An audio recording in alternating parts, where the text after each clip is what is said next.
Good morning बच्चों। कैसे हो आप? लास्ट क्लास में बच्चों हमने टेक्नोलॉजिकल एनवायरनमेंट का टेक्स्ट पढ़ा था और आज हमें उसकी क्या देखनी है, केस स्टडीज डिस्कस करनी है। लेकिन केस स्टडीज को डिस्कस करने से पहले मुझे ऐसा लग रहा है कि शायद हम आगे तो बढ़ते जा रहे हैं, कहीं पीछे का जो टॉपिक है वो पीछे के टॉपिक हमारे कहीं हम पीछे ना छूट जाए। सही है ना? ज्यादा नहीं है, बस 2 मिनट का समय लूंगा, ठीक है ना? बिजनेस एनवायरनमेंट देखो, ऊपर नीचे की भूमिका कोई नहीं बना रहा हूँ। जब मैं रिवीजन कराऊंगा प्रॉपर वो तो कराऊंगा ही, बस जस्ट आज आपसे ऐसे ही, ऐसे बोलते हैं ना, ऐसे ही फ्री फंड में बस दो चार कॉन्सेप्ट जो हमने पढ़े हैं शुरू के, बस वो रिकॉल कराने की कोशिश करता हूँ। सबसे पहले बिजनेस एनवायरनमेंट। बिजनेस एनवायरनमेंट क्या होता है? Business environment is the sum total of all those factors which influence the business and over which the business has no control. It may be micro और macro, लेकिन इस definition में किसकी बात की है? केवल मैक्रो की, क्योंकि वो बोल रहा है कि over which the business has no control। ठीक है, अगर हम फीचर्स की बात करें बिजनेस एनवायरनमेंट के, इफ टोटल कर्ड का रुपीज ज्यादा होगा तो मेरी पॉकेट पर ज्यादा इम्पैक्ट पड़ेगा। इफ टोटल, टोटल बोले तो totality of external forces, C for U for R for D for, हाँ जी, इफ टोटल कर्ड का rupees, R for inter relatedness, S for specific और general forces. If total curd का rupees ज्यादा होगा तो मेरी पॉकेट पर ज्यादा इम्पैक्ट पड़ेगा, रीचिंग इम्पैक्ट। अगर मैं बात करूं इम्पोर्टेंस की, इम्पोर्टेंस ऑफ बिजनेस एनवायरनमेंट, तो बोलो identify, change, arrange and plan for improving performance. Identify, change, arrange and plan for improving performance. Identify. Help firms to identify opportunities and getting the first mover advantage. Identify, change. Identify भैया दो है, हमें opportunity भी मिलती है और thread भी मिलती है। Help firms to identify threat and early warning system, ठीक है ना? अच्छा, identify, change, helps in dealing with rapid changes, helps in dealing with rapid, identify, change, arrange, helpful in arranging useful resources, identify, change, arrange and plan, बोलो, helps in planning, helps in planning and policy formulations, identify, change, arrange and plan for improving performance, helps in improving performance। फिर वो हमने chart देखा था बच्चों।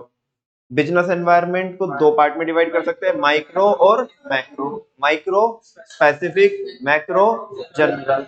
जो specific होता है उसके वो कंट्रोलेबल होता है और ये अनकंट्रोलेबल होता है। उसके दो फैक्टर होते हैं, एसडब्ल्यू, उसके दो फैक्टर होते हैं, ओटी। एसडब्ल्यू ओटी बोले तो स्ट्रेंथ, वीकनेस, अपॉर्चुनिटी, थ्रेट।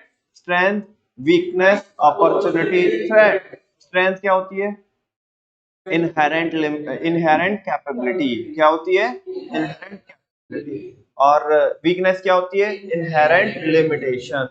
और अगर मैं अपॉर्चुनिटी की बात करूं तो favourable condition present in the environment. और थ्रेट बोले तो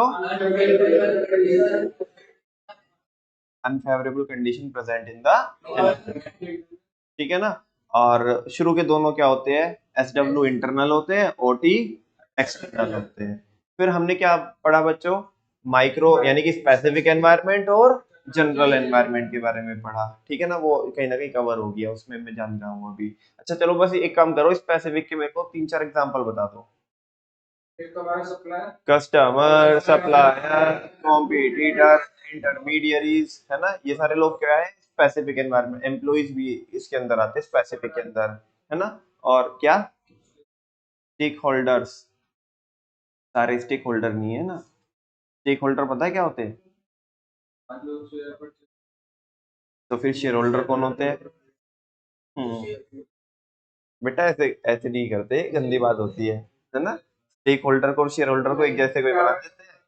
अभी अभी जब आपने बोला है ना, तो पता तो होगा आपको, कुछ ना कुछ तो पता होगा स्टेक होल्डर के बारे में, या फिर ऐसे ही बोल दिया।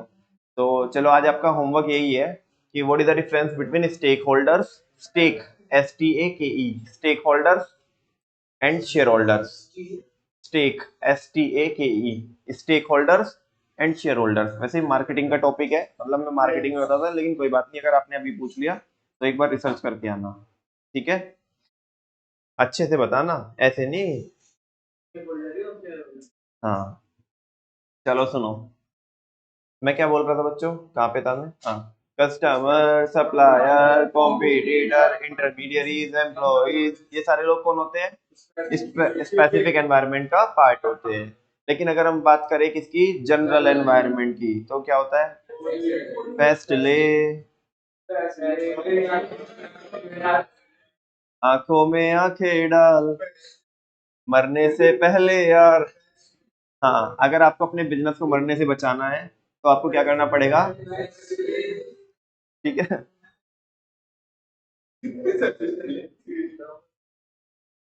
भैया वो जीत के आ चुका है, अब तो बाहर निकल आओ। आप पिस्टल सिस्टम जो भी कर रहे हो, तो हाँ, सुन लो, सुनो सुनो सुनो।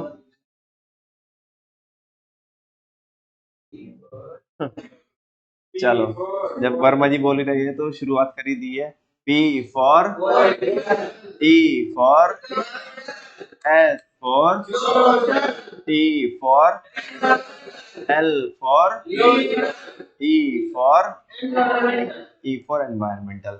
और हमने P फॉर पॉलिटिकल पढ़ लिया, E फॉर इकोनॉमिकल पढ़ लिया, S for social, T for technical, ये हमने पढ़ लिया। इसकी केस स्टडी अभी तक हमने नहीं देखी। अच्छा, पॉलिटिकल के अंदर बस मुझे बता दो क्या आता है। पॉलिटिकल के अंदर जो पॉलिटिकल पार्टीज होती है या जो गवर्नमेंट होती है, उनकी जो पॉलिसीज है, उनकी जो आइडियोलॉजी है, वो आती है। और अलग अलग पॉलिटिकल पार्टीज की अलग अलग आइडियोलॉजी होती है, अलग अलग बिजनेसमैन के लिए। तो वो पॉजिटिवली भी और नेगेटिवली भी क्या डाल सकती है, फर्क डाल सकती है, इफेक्ट डाल सकती है। वो हमने देखा था बहुत अच्छे से, कई सारी केस स्टडीज भी देखी थी।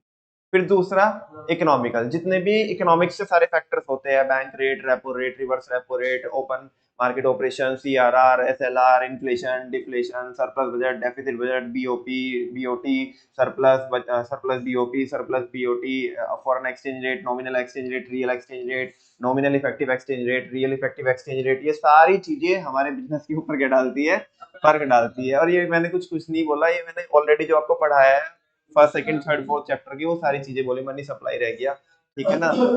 हाँ, बस वो अभी वो पढ़ने वाले हैं हम इस वाले चैप्टर में। हाँ हाँ, ये सब हम फिफ्थ चैप्टर में पढ़ेंगे बैंकिंग में, ठीक है ना? हाँ जी। तो ये सारी चीजें बच्चों बिजनेस के ऊपर किसी ना किसी तरीके से इम्पैक्ट डालती है, पॉजिटिव वे में भी और नेगेटिव वे। पूरी इकोनॉमिक्स फर्क डालती है बिजनेस के ऊपर। तो इकोनॉमिक्स जो है वो किसके अंदर आएगा? इकोनॉमिकल एनवायरनमेंट के अंदर आएंगे, जितने भी इकोनॉमिक्स के सारे फैक्टर्स होते हैं। फिर हमने की बात की, पॉलिटिकल तो फर्क डालते ही है, इकोनॉमिकल फर्क, जो इकोनॉमिक फैक्टर होते हैं वो फर्क डालते हैं। फिर जो सोशल फैक्टर होते हैं कि सोसाइटी के अंदर फेस्टिवल्स है, लोगों की रिलीजन है, लोगों की बिलीफ्स है, ठीक है ना? सोशल ट्रेंड क्या चल रहा है, फैशन क्या चल रहा है, ठीक है, कहाँ की संस्कृति कैसी है, रिचुअल्स कैसे है। तो ये सारी चीजें क्या डालते हैं, फर्क डालते हैं बिजनेस के ऊपर। और इसकी भी हमने कई सारी केस स्टडी देखी थी, जैसे वो एक, हाँ, सोशल में टेस्ट एंड प्रेफरेंस आएगा। माने एक सोसाइटी का जो टेस्ट एंड प्रेफरेंस है वो अलग ही है, ठीक है ना? दूसरी सोसाइटी का टेस्ट एंड प्रेफरेंस अलग है, ठीक है ना? एरिया वाइज क्या हो सकता है, जैसे अभी तुम देखो कि अभी आप हिमाचल में जाओगे तो वहां पे उनका लोगों का कपड़े पहनने का जो टेस्ट एंड प्रेफरेंस है वो क्या है, अलग है ना? और भारत में तो इतनी डाइवर्सिटी है कि हर एक, अगर आप 100 किलोमीटर पे यहाँ पे क्या हो जाते हैं, पहनावा चेंज हो जाता है। हर एक 100 किलोमीटर पे संस्कृति चेंज हो जाती है, भाषा चेंज हो जाती है।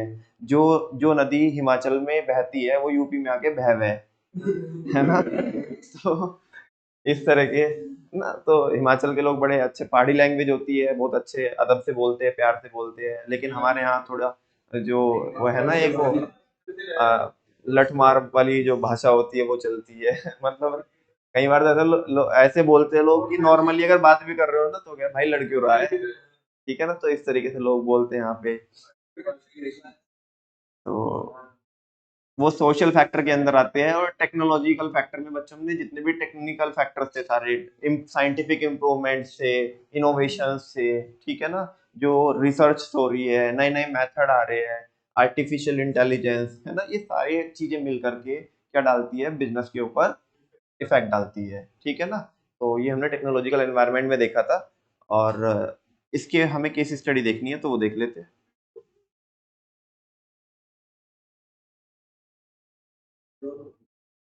कैसा है bro? Seeing you after so long. All good यार। सुन, भूख लगी है, यहीं पे कुछ खा लेते हैं। और बता, हाउस एवरीथिंग? ऑल गुड, गाड़ी चल रही है।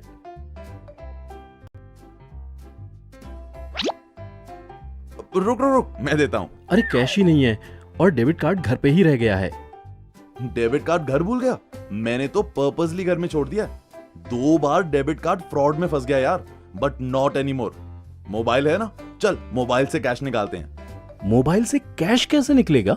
SBI ले आया है YONO cash, a cool new way to withdraw cash without your debit card. ये देख, firstly log on to YONO app,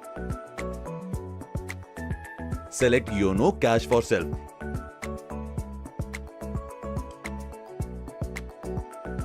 and select account number. Enter the desired amount. फिर set YONO cash pin for the transaction. तू तो कुछ ज्यादा ही smart बन गया यार। तू ध्यान दे. After this, your YONO transaction number is generated in the app that's sent to you via SMS, जिसकी validity है 2 hours. ATM चल, बताता हूँ.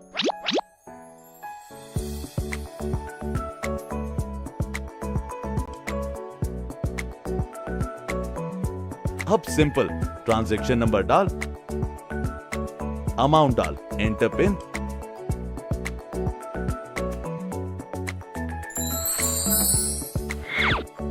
तो माय फ्रेंड कबीर, अब से नो मोर स्कैमिंग, कार्ड ट्रैपिंग और शोल्डर सर्फिंग, नो मोर लॉस्ट कार्ड और पिन, और तो और पूरा प्रोसेस कार्डलेस है with dynamic pin for every transaction, and that's how you withdraw cash securely without your debit card. Must say that was amazing. है ना? अब एक और प्लेट खिला।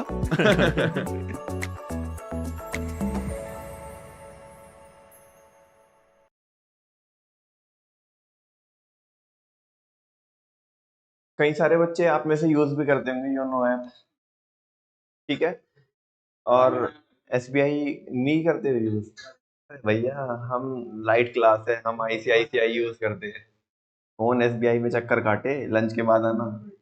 हाँ जी बच्चों, इनकी बेसिकली क्या है कि पहले तो मैं बताता हूँ, आपको ATM से क्या निकालने होते हैं, पैसे निकालने होते हैं, और कार्ड ले जाना पड़ेगा आपको। तो इन्होंने क्या टेक्नोलॉजी डेवलप की कि योनो से ही आपको ये क्या करना होगा, एक, हाँ, कार्डलेस आप क्या कर सकते हो, ATM से पैसे विड्रॉ कर सकते हो। जस्ट योनो में आपको क्या करना पड़ेगा, एक ट्रांजेक्शन आईडी क्या करनी पड़ेगी, जनरेट करनी पड़ेगी, जो 2 घंटे के लिए वैलिड है ना। अपने मोबाइल में ही योनो ऐप में क्या करो, ट्रांजेक्शन आईडी जनरेट कर लो, और ATM से निकाल करके क्या लिया हो, पैसा लिया हो। कार्ड की कोई जरूरत नहीं है, बस पिन वगैरह आपको भरने पड़ेंगे, योनो का पिन भरना पड़ेगा, ट्रांजेक्शन को ऑथेंटिकेट करानी पड़ेगी, वैलिडेट करानी पड़ेगी, और आपको कैश मिल जाएगा। हालांकि मुझे पर्सनली ये लगता है, ये जो इनकी टेक्नोलॉजी इन्होंने डेवलप की है, ये इतनी ज्यादा सक्सेसफुल नहीं हो पाई। एक तो प्रोसेस लंबा है ना, in comparison to UPI. UPI में कुछ करना ही नहीं है यार, अमाउंट डालो, पिन डालो, भारत माता की जय, पैसा ट्रांसफर, ठीक है ना। अब इसमें क्या करो, किसी को कैश की जरूरत ही नहीं होती अब, ठीक है, कि अब वो क्या करेगा कि भाई पहले पिन जनरेट करेगा, फिर वहां पे जाएगा, ठीक है। इन्होंने डेवलप तो कर दी, लेकिन इतना ज्यादा जो यूजफुल नहीं है। हाँ, थोड़ा लेट हो गए, वो टाइमिंग क्या नहीं है, सही नहीं है। टाइमिंग अगर पहले होती, मतलब हालांकि अभी नहीं आया, ऐसा नहीं कि बिल्कुल अभी आया है, 1-1.5 साल से है ही मार्केट में ये चीज, है ना। लेकिन यूपीआई से पहले आता तो लोग इसे इज्जत देते, है ना। लेकिन अभी तो ATM को ही लोग रेलिवेंसी कुछ दे ही नहीं रहे, मतलब उसकी रेलिवेंसी नहीं है, इज्जत नहीं दे रहे उसको, ठीक है।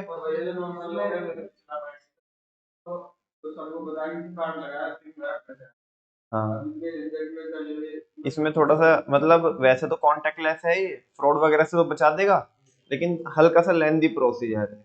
और जहाँ पे लोगों को QR कोड स्कैन करके पेमेंट हो रही है, तो लोग फिर इसको तो क्या नहीं करेंगे, प्रेफर ही नहीं करेंगे। ये क्या होते हैं, फ्रॉड होते हैं, जो क्रेडिट, आपके डेबिट कार्ड फ्रॉड होते हैं ना। आपने देखा होगा कि जैसे कई बार क्या होता है कि आप एटीएम में जाओ, या इस तरह की आपने वीडियोस देखी होगी कि एटीएम फ्रॉड कैसे होते हैं, कि उसमें लगा देते हैं, आप कार्ड लगा देते हैं मशीन में, लेकिन वो फिर निकलता नहीं उसमें कार्ड। जो मतलब जो फ्रॉडस्टर होता है वो क्या कर देता है, उसे वहाँ पे जाम कर देता है उस कार्ड को, ठीक है ना। अब क्या करोगे आप, वो निकल नहीं रहा है, आप उसे निकालने की कोशिश करोगे, फिर इधर उधर जाओगे आप, इतने वो निकाल लेगा उसे, ठीक है ना। और कैमरे वगैरह लगे अपने लगा रहते, सामने लगा देते हैं, उसमें छोटे छोटे से कैमरे लगा देते हैं, उससे वो भी पता चल जाएगा, पिन वगैरह भी पता लग जाएगा, तो इससे जो एटीएम कार्ड के जो फ्रॉड होते हैं वो हो जाते हैं, वो चीज़ होती है, ठीक है ना। वो जो 3-4 चीज़ें लिखी थी ना वहाँ पे, वो सारी पूरी प्रोसेस होती है, ठीक है ना। इसके लिए बस वो हम क्या करते हैं, मतलब ये इस चीज़ को तो रोका नहीं जा सकता, ठीक है। लेकिन बाकी जो है हम अपना पिन किसी को ना बताएं, जो जिससे जो ट्रांजेक्शन है ऑथेंटिकेट हो जाए, ठीक है, या वैलिडेट होती है, वो पिन वगैरह ना बताएं, तो ये तो नॉर्मल चीज़ें है। बाकी लेकिन वो जो फ्रॉड करने वाले वो भी होशियार हो रहे हैं ज़्यादा, ठीक है ना, कुछ भी कर लेते हैं, नया नया तरीका निकालते हैं। खैर ये तो एक था। दूसरे वाला बच्चों, इसकी इसकी काफ़ी रेलिवेंसी है, जो दूसरे वाली वीडियो में आपके साथ शेयर करूंगा, ठीक है। इससे ना जो छोटे छोटे बिजनेसमैन है उन्हें बड़ा फायदा हुआ है। मैं तो आपको बस एक वीडियो दिखा रहा हूँ यहाँ पे, मैं आपसे पूछूंगा इसके जैसे जो भी मैं आपको ये साथ वीडियो शेयर करूंगा, इसके जैसे और भी कई सारे मार्केट में ऐप आते हैं, ठीक है ना। आप वो नाम सोच के रखना, मैं वो पूछूंगा आपसे। भैया, मैं पेमेंट अगली बार कर दूंगी, मेरे खाते में लिख दो। मैडम, अब से मैं ओके क्रेडिट में लिखूंगा, आपको एसएमएस से बैलेंस भी मिल जाएगा। अच्छा, ये ओके क्रेडिट क्या है? नए जमाने का अपना डिजिटल उधार खाता।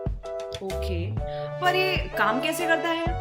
आपका नाम और मोबाइल नंबर सबसे पहले ऐड कर दूंगा, अच्छा, फिर बिल अमाउंट के ड्यूज भी ऐड कर लूंगा।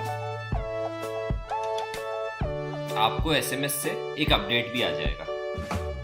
मैं चेक करती हूँ। देखा, आ गया ना।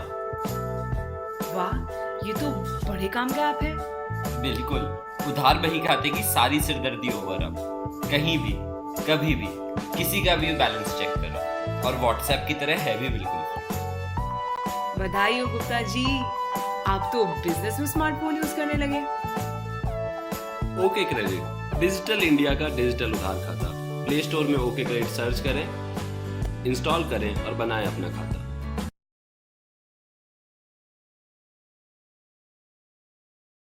हाँ बच्चों, ये क्या है बेसिकली कि छोटे छोटे बिजनेसेस के लिए जो वो क्या करते हैं, सिंगल एंट्री सिस्टम से अपनी बुक्स बनाते हैं ना, उसको रिप्लेस करके इसमें जस्ट आप क्या कर सकते हो, जो भी आपने ट्रांजेक्शन करी सेल परचेज की, उसे क्या कर सकते हो, रिकॉर्ड कर सकते हो। किसी को रिमाइंडर भेजना हो उसकी पेमेंट का, तो रिमाइंडर भेज सकते हो उसके व्हाट्सएप पे, उसका बैलेंस कितना है, हमारी तरफ कितना निकल रहा है, कितना उसने एडवांस दिया है, कितनी उसने सेल करी, हमने सेल करी है, कितनी हम आज तक परचेज कर चुके हैं, ये सारी चीजें, मतलब अकाउंटिंग का एक जस्ट छोटे छोटे बिजनेसमैन के लिए क्या है कि सॉफ्टवेयर है, जो अपना रिकॉर्ड केवल उसमें ना बना करके, मैनुअली ना बना करके इसमें कर सकते हैं, ठीक है ना।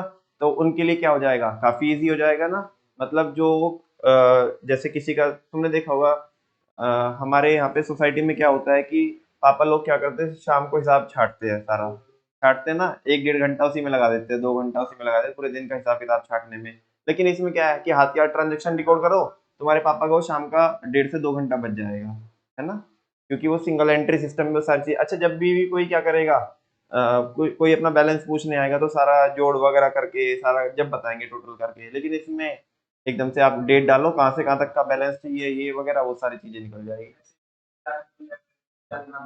क्या, वो कैसा है? हाँ, अच्छा, किसी को अगर पर्सनली वैसे लोन दिया है मनी लेंडर के जैसा, तो अच्छा ये भी है, सही है। वो बता दो, वर्मा जी के काम आ जाएगी।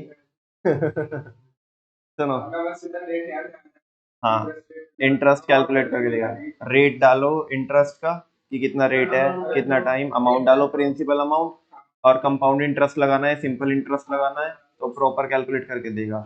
या उसकी, हाँ गूगल पे, हाँ गूगल पे भी हो जाएगा, नॉर्मली भी हो जाएगा।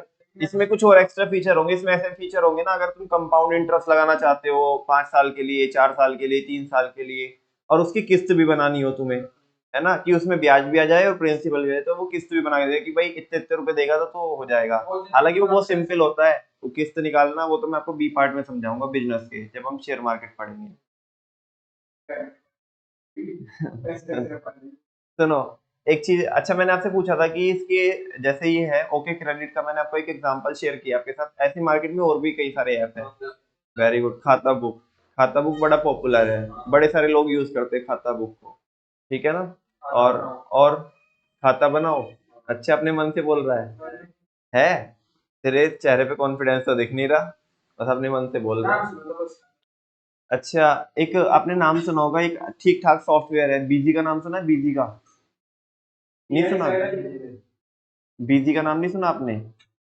अरे काफी सारे बिजनेस वाले यूज करते हैं बीजी सॉफ्टवेयर, तो तुम नहीं यूज करते? चलो ठीक है, तो और कोई सा यूज करते हो, कोई सॉफ्टवेयर? कोई सा भी सॉफ्टवेयर नहीं यूज? अरे भैया हमारे पापा सॉफ्टवेयर पे बिलीव नहीं करते, हमारे पापा तो अपने हमारे पापा खुद ही सॉफ्टवेयर है। चलो हाँ अच्छा, चलो बच्चों 2 केस स्टडी हो गई, एक और देखो।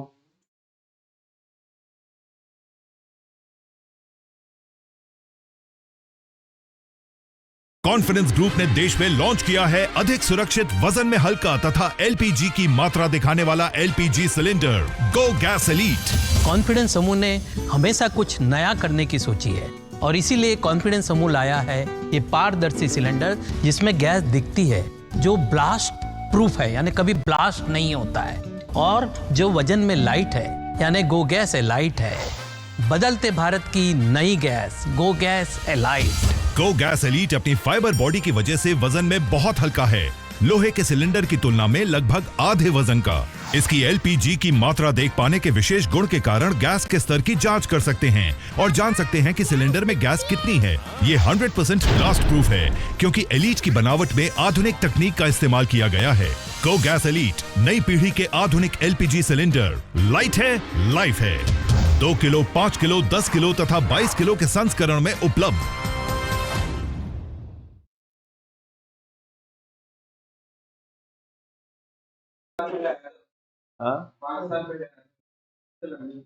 ये क्या है ना कि देखो लेके तो आए, इससे क्या हो गया कि वो जो नॉर्मली मेरे ख्याल 10 से 15 किलो का जो खाली सिलेंडर होता है एलपीजी सिलेंडर, उससे तो छुटकारा मिल गया है। वरना जो ऊपर रख के आना है, मान लिया फर्स्ट फ्लोर पे रख के आना है, तो दोनों भाई लगे पड़े, छोटा भाई भी बड़ा भाई भी, वो कह रहा नहीं तू आगे आ जा, मैं इधर पीछे आ जाता हूँ।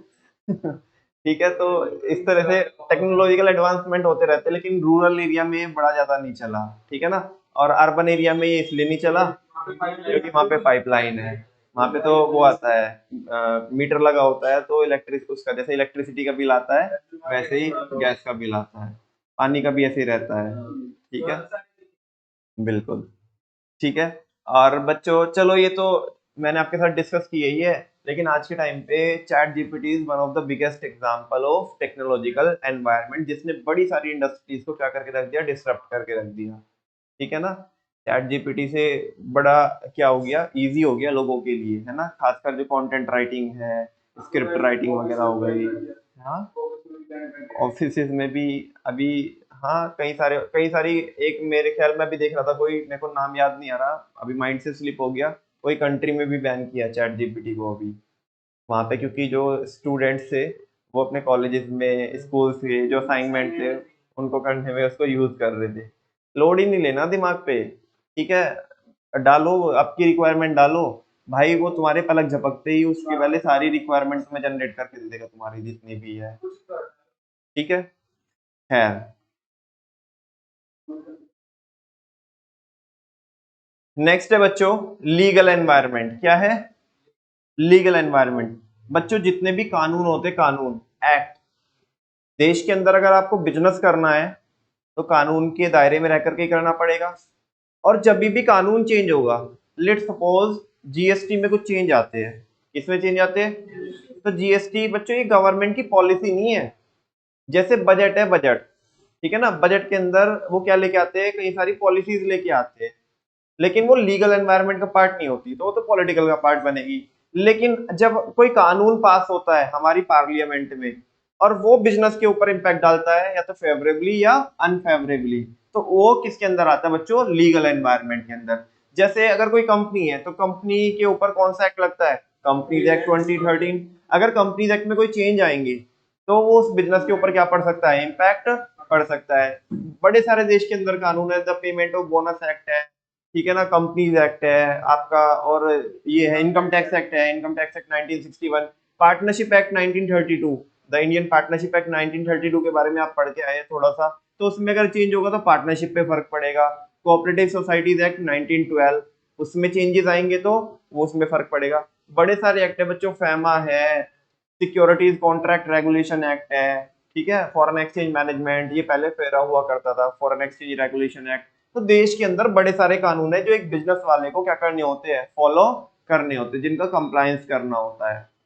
और बच्चों अगर आप इनका कंप्लायंस नहीं करोगे तो आपके ऊपर पेनल्टी लग सकती है। और जब भी इनमें कानून में क्या होता है, चेंज होता है, कानून में क्या होता है, चेंज होता है, तो बच्चों वो जो सारे जो फैक्टर्स आते हैं वो सब किसके अंदर हम कवर करते हैं, लीगल एनवायरनमेंट के अंदर। किसके अंदर, लीगल एनवायरनमेंट के अंदर, ठीक है।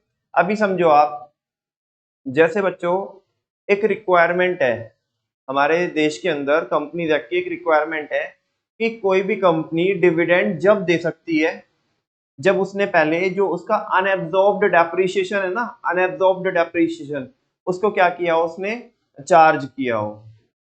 नहीं समझे भैया, ये तुमने क्या बोला, टेक्निकली क्या बोला, नहीं समझे, सुनो बच्चों, हुआ यूं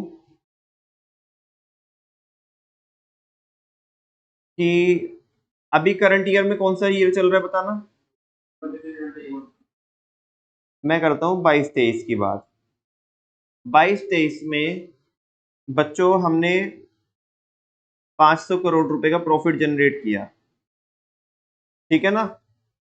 लेकिन हमने ना उस साल में बच्चों यानी कि 22-23 में एक प्लांट भी इंस्टॉल कराया था, और प्लांट था 800 करोड़ रुपए का। कितने करोड़ रुपए का, 800 करोड़ रुपए का प्लांट था,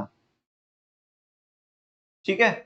अब हुआ यूं कि गवर्नमेंट ने हमें अलाउ किया इसका 100% डेप क्लेम करने के लिए फर्स्ट ईयर में ही, कि हम इसका क्या कर सकते हैं, 100% डेप क्लेम कर सकते हैं।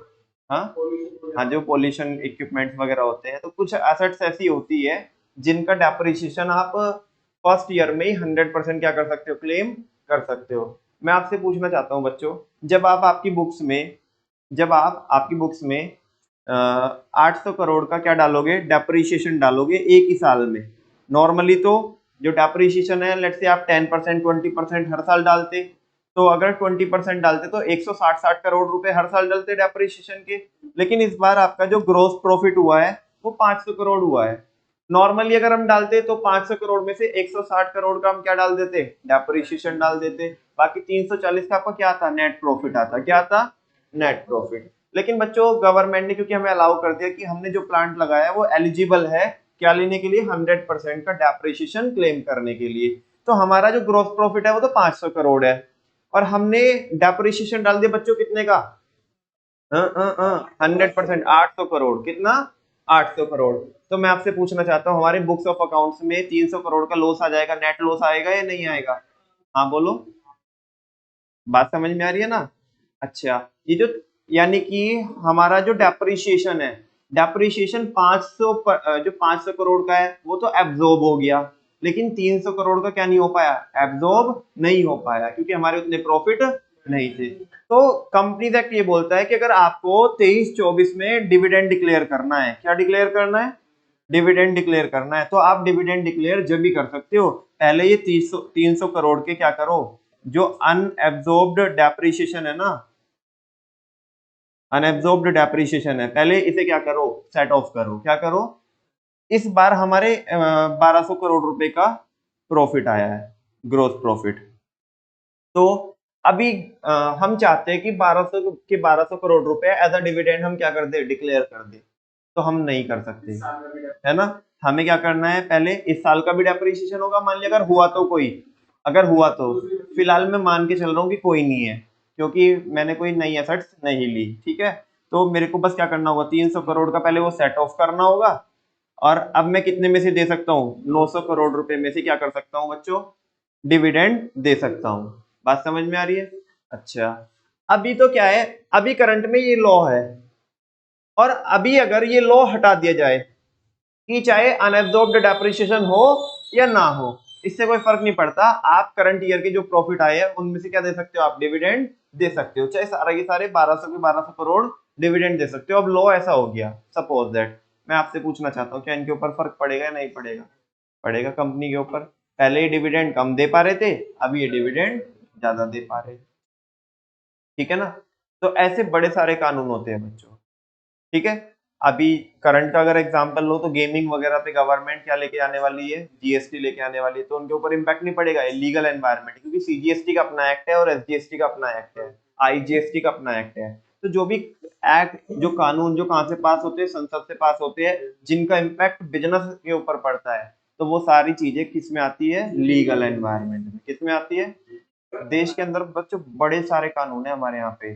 जैसे अभी तक, आज तक अगर मैं आपसे पूछूं तो हमने भी मतलब कितने सारे कानून का नाम सुना है। मैं ये नहीं कह रहा हूँ कि बड़े सारे कानून मैंने आपको पढ़ाए हैं, ठीक है ना, लेकिन जैसे हमने 11th क्लास में बिजनेस स्टडीज पढ़ी थी तो वहां पे भी कुछ कुछ जैसे पार्टनरशिप की डेफिनेशन देखी थी according to the Indian Partnership Act 1932, तो इसका फर्क पड़ेगा पार्टनरशिप के ऊपर। कोऑपरेटिव सोसाइटीज एक्ट 1912 होता है, उसका फर्क पड़ता है, ठीक है ना। इंडियन कॉन्ट्रैक्ट एक्ट होता है, नेगोशिएबल इंस्ट्रूमेंट एक्ट होता है, इंडस्ट्रियल डिस्प्यूट एक्ट होता है, पार्टनर, और आपका पेमेंट ऑफ बोनस एक्ट होता है, ग्रेचुटी एक्ट होता है, और आपका इनकम टैक्स एक्ट हो गया, कंपनीज एक्ट हो गया, सिक्योरिटीज कॉन्ट्रैक्ट रेगुलेशन एक्ट हो गया, फेमा हो गया। तो बड़े सारे कानून है देश के अंदर, है ना, जो एक बिजनेस वाले को क्या करने होते, फॉलो करने होते। और अगर उनमें कोई भी क्या आएंगे, चेंजेस आएंगे ना, लिमिटेड, जैसे एलएलपी का भी अपना एक्ट है, एलएलपी एक्ट 2008, ठीक है ना।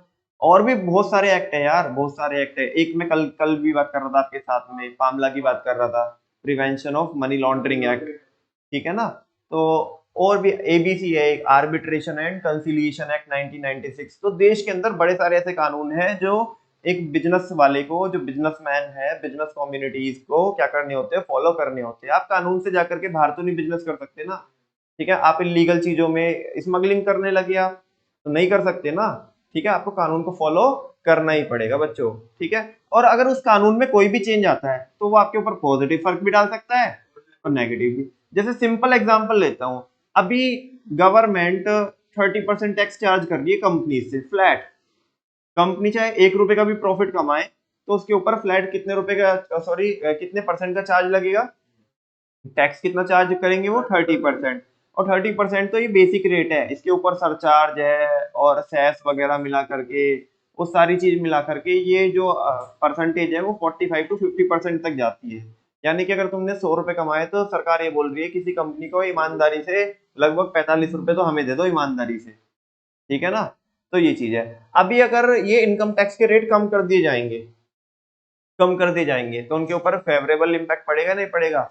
बिजनेस वाले ज्यादा एक्सपेंड कर पाएंगे, क्योंकि जितना पैसा वो टैक्स में दे रहे थे अब वो बचा करके अपने बिजनेस को क्या कर सकते हैं, एक्सपेंड कर सकते हैं। और अगर ये रेट बढ़ा करके, एक टाइम हुआ करता था बच्चों, लगभग 1975 और 77 की बात बता रहा हूँ, 1977 की बात, जनता गवर्नमेंट भारत में थी, और लगभग 80% तक इनकम टैक्स लगता था। यानी कि जो कॉर्पोरेट टैक्स था भारत के अंदर वो 80% तक। यानी कि अगर तुमने ईमानदारी से 100 रुपए कमाए ना, तो इज्जत के साथ, ईमानदारी से अगर 100 कमाए तो इज्जत के साथ 80 रुपए किसको दे दो, गवर्नमेंट को दे दो, 20 रुपए अपने पास रखो।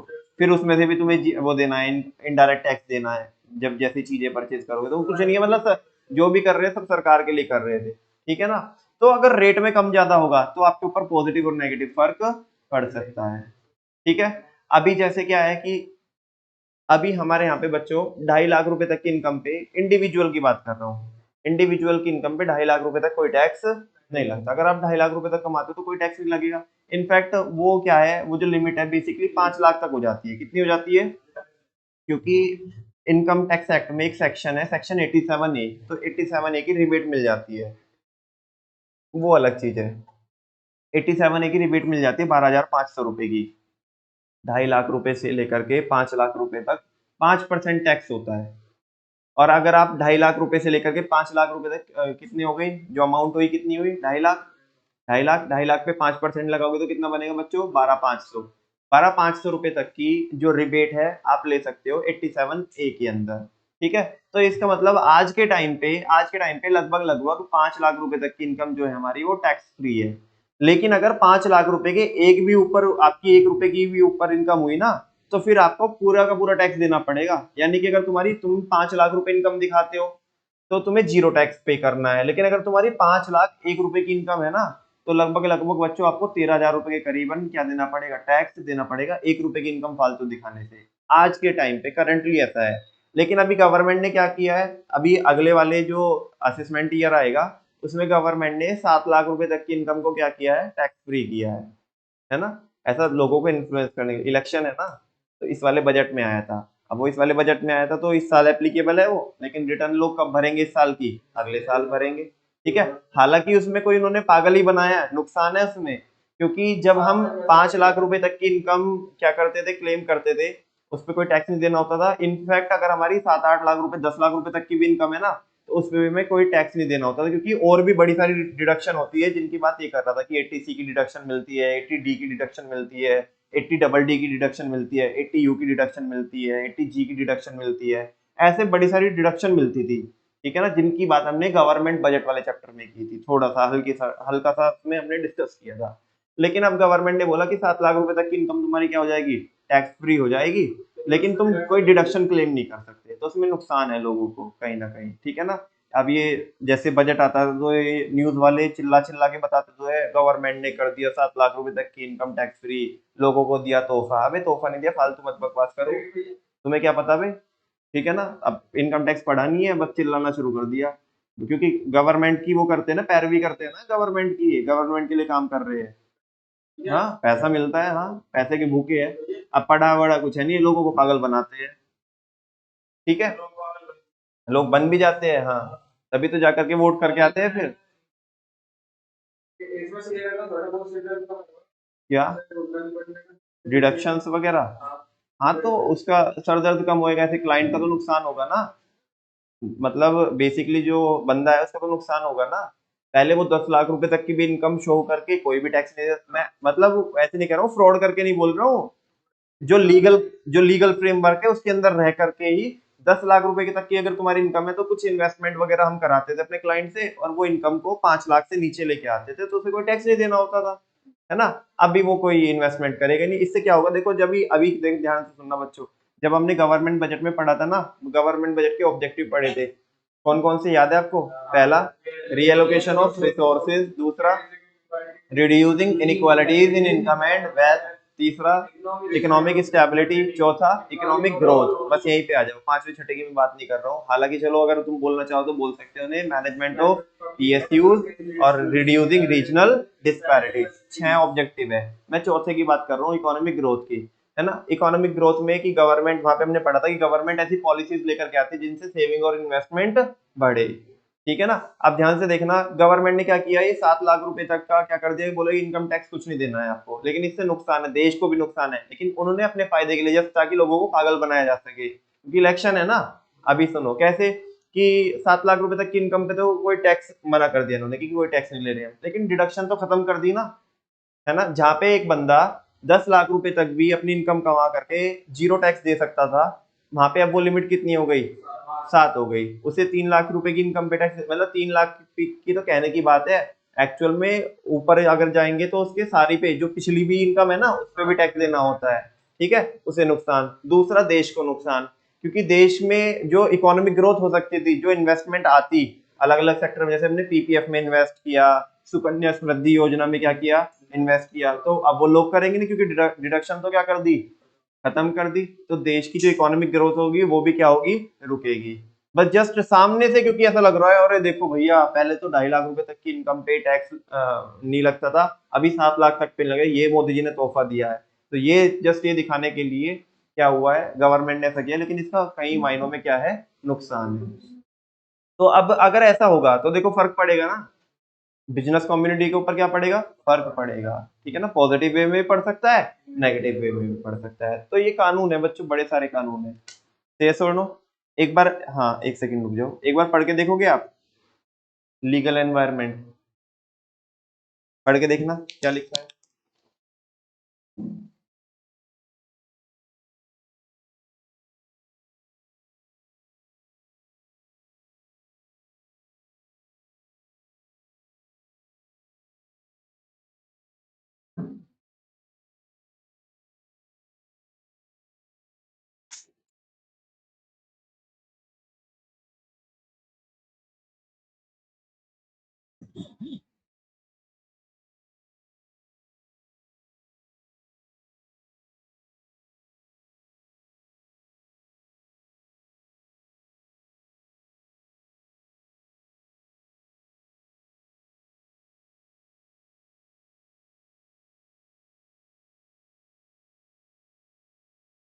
आया कुछ समझ में?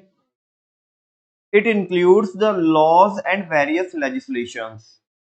इसमें बड़े सारे क्या आते हैं, लॉ आते हैं, ठीक है ना, कानून आते हैं, जो कहाँ से पास हुए होते हैं, संसद से पास हुए होते हैं, पार्लियामेंट से पास हुए होते हैं, जिन्हें एक्ट बोलते हैं, ठीक है ना, passed in the parliament. Businessman can not overlook the framework of laws. हम इससे बाहर रह करके, कानून से बाहर रह करके क्या नहीं कर सकते, बिजनेस नहीं कर सकते। बिजनेस को क्या करना होगा, उन्हें फॉलो करना होगा। एंड वेरियस लेजिस्लेशन, जितने भी मतलब हमारे यहाँ पे जितने भी कानून है, जितने भी एक्ट है, जो भी हमारे ऊपर अप्लाई होते हैं, हमें उन्हें फॉलो करना पड़ेगा, because business transactions need to operate within this framework.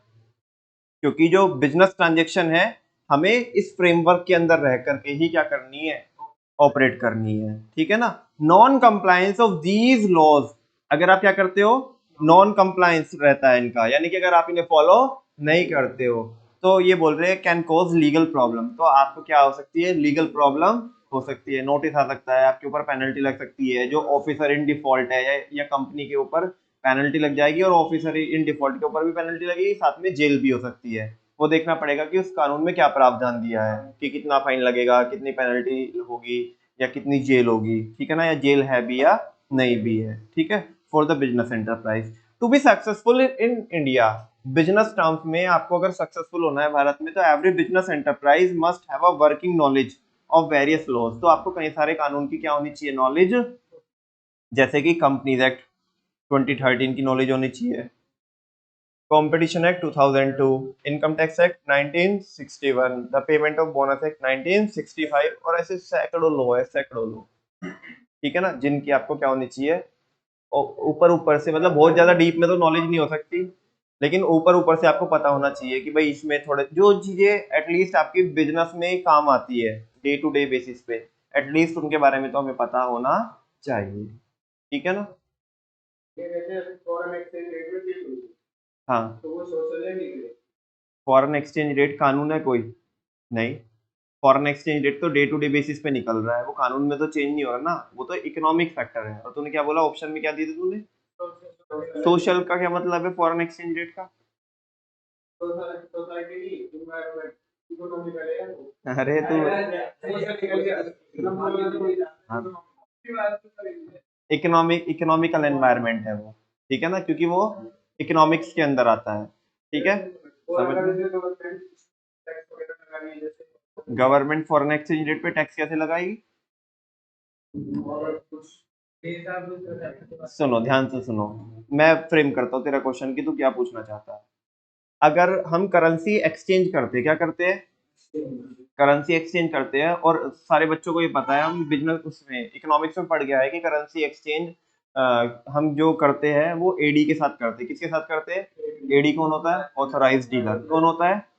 जब ऑथोराइज्ड डीलर करेंसी एक्सचेंज करेगा तो वो अपना कमीशन लेगा, लेगा या नहीं लेगा? एक्सचेंज करने के लिए कमीशन पे क्या लगता है? जीएसटी लगता है। क्या लगता है? जीएसटी लगता है। तो अब समझो, कमीशन के ऊपर जीएसटी लगता है। मान लिया अगर वो रेट बढ़ा दिए, अब गवर्नमेंट ने रेट बढ़ा दे कि जो एक्सचेंज जो ट्रांजेक्शन करते हो आप, करेंसी एक्सचेंज वगैरह की जो अरेंजमेंट करते हो, इन पे जो कमीशन होता है, इन पे जीएसटी लेट सपोज आज तो 12% लगता है, कल से हम 18% लगाएंगे। कितना लगाएंगे? तो वो लीगल के अंदर आएगा, क्योंकि वहां पे कानून में चेंज हुआ है, कानून के जो उसमें जो रेट है, जीएसटी के जो रेट है उसमें चेंज हुआ है। लेकिन फॉरेन एक्सचेंज रेट तो अपने आप में कौन सा फैक्टर है? इकोनॉमिक फैक्टर है। वो तो देखना पड़ेगा ना, ऐसे तो एक केस स्टडी है तो उसमें बड़े सारे फैक्टर्स दिए हो सकते हैं। वो जब भी आपसे कुछ पूछेगा तो बात जरूर करेगा किसी ना किसी की, है ना। एक केस स्टडी में सोशल भी हो सकते हैं, वो भी, लेकिन वो बताएगा कुछ तो बताएगा ना। लेकिन अगर मैं इंडिविजुअल फैक्टर की बात कर रहा हूँ तो मैं सारे क्यों मान के चलूंगा? अगर आपने फॉरेन एक्सचेंज रेट बोला तो मैं फॉरेन एक्सचेंज रेट को मैं सोशल कैसे बोलूंगा? नहीं बोलूंगा ना, सोशल हो भी नहीं सकता, वो तो इकोनॉमिक है। अगर मैं उसे पॉलिटिकल बोल दूं तो नहीं है पॉलिटिकल। हाँ, लेकिन अगर फॉरेन एक्सचेंज रेट में अगर क्या करती है गवर्नमेंट, चेंज करती है, मैनेज फ्लोटिंग करती है, क्या करती है, तो ये पॉलिटिकल भी हो सकता है, लीगल तो नहीं होगा क्योंकि ऐसा कोई कानून नहीं है, ये तो जस्ट एक पॉलिसी है ना। और वैसे भी गवर्नमेंट नहीं करती, आरबीआई करता है। कौन करता है? आरबीआई करता है। तो मोस्ट अप्रोप्रिएटली तो इकोनॉमिक में ही आएगा, लेकिन अगर गवर्नमेंट कराना चाहती है ओपनली गवर्नमेंट कराना चाहती है कि नहीं नहीं हमें तो कराना है, तो फिर ये गवर्नमेंट की आइडियोलॉजी है, तो पॉलिटिकल के अंदर भी आ सकता है। वो तो देखना पड़ेगा हमें कि अगर कोई भी केस दिया है उसकी वर्डिंग्स क्या है, किस तरीके से दिया है ना। कोई एक फिक्स आंसर नहीं है कि भाई यही होगा, क्या पता उसमें कैसे कैसे फैक्टर्स लग रहे हो, और हमें सारे फैक्टर्स को कंसीडर करके एक अप्रोप्रिएट आंसर क्या करना है, कोड करना है। ठीक है क्या 87A की रिबेट उसमें मिलती है अगर आपकी इनकम 5 लाख रुपए तक है। वही तो बता रहा हूँ यार, 5 लाख रुपए तक की इनकम है, 87A सेक्शन बस यही है। अगर 5 लाख रुपए तक की तुम्हारी इनकम है तो तुम्हें 87A की रिबेट मिल जाएगी, जिसमें तुम्हारा टैक्स नील हो जाएगा। और अगर 5 लाख रुपए से 1 रुपए भी ऊपर तुम्हारी इनकम हुई तो 87A की रिबेट नहीं मिलेगी। ठीक है, बस ये है, किसी के ऊपर नहीं मिलती कि अगर ऐसा हुआ तो ये मिलेगी, ऐसा हुआ तो वो मिलेगी। बस सिंपल वो इनकम के ऊपर डिपेंड करती है। अगर तुम्हारी इनकम 5 लाख रुपए तक है तो तुम्हें एक भी पैसे का टैक्स नहीं देना, क्योंकि वो सेट ऑफ हो जाएगा किससे? 87A की रिबेट से। ठीक है ना। ऐसा नहीं है कि अगर तुम्हारी इनकम मान ले तुमने 4 लाख की इनकम दिखाई है तो 2.5 लाख से 4 लाख का गैप कितना है? 1.5 लाख। कितना है? 1.5 लाख। और 1.5 लाख पे अगर 5% निकालोगे तो कितना बनेगा? 7,500। कितना बनेगा? तो ऐसा नहीं कि तुम्हें रिबेट फिर वो कितने की मिलेगी, 12,500 की मिलेगी, 7,500 की मिलेगी। मतलब मैक्सिमम कितनी मिल सकती है? 12,500 की मिल सकती है, क्योंकि 12,500 ही बनते हैं ना 2.5 लाख पे 5%।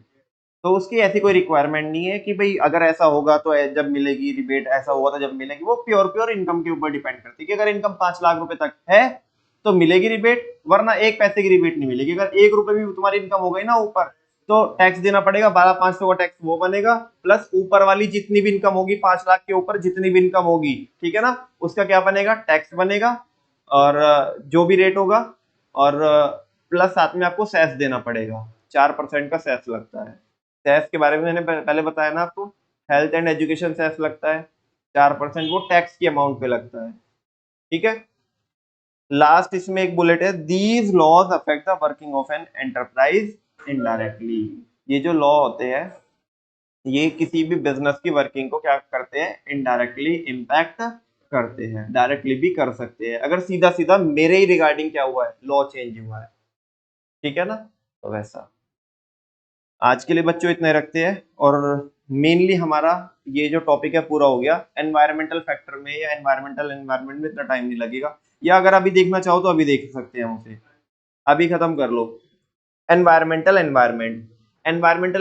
क्या होता है बच्चों?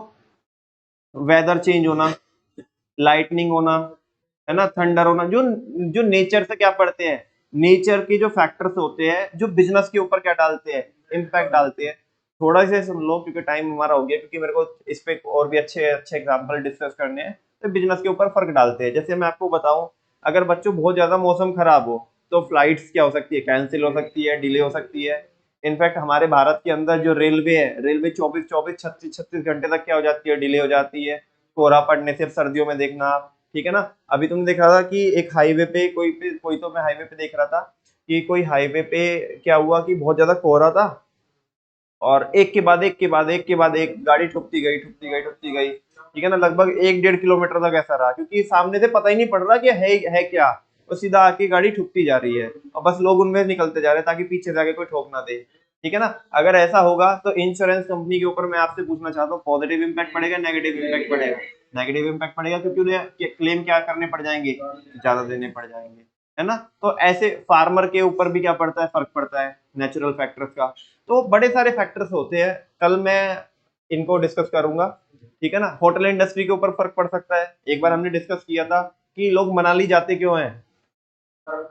बर्फ को एंजॉय करने के लिए। और अगर वहां पे गर्मी पड़ने लगेगी, क्योंकि जैसे हम जिस हिसाब से क्या कर रहे हैं, बहुत ज्यादा पॉल्यूशन हो रहा है, ओजोन लेयर में क्या हो रही है? ओजोन लेयर हमारी डिप्लीट हो रही है, ग्लोबल वार्मिंग हो रही है। तो अगर वहां पे मनाली का टेम्परेचर बढ़ जाएगा तो आप मुझे बताओ, लोग जाएंगे नहीं मनाली, होटल वाले खाली रहेंगे पूरा। ठीक है ना। तो उनके ऊपर इम्पैक्ट पड़ जाएगा।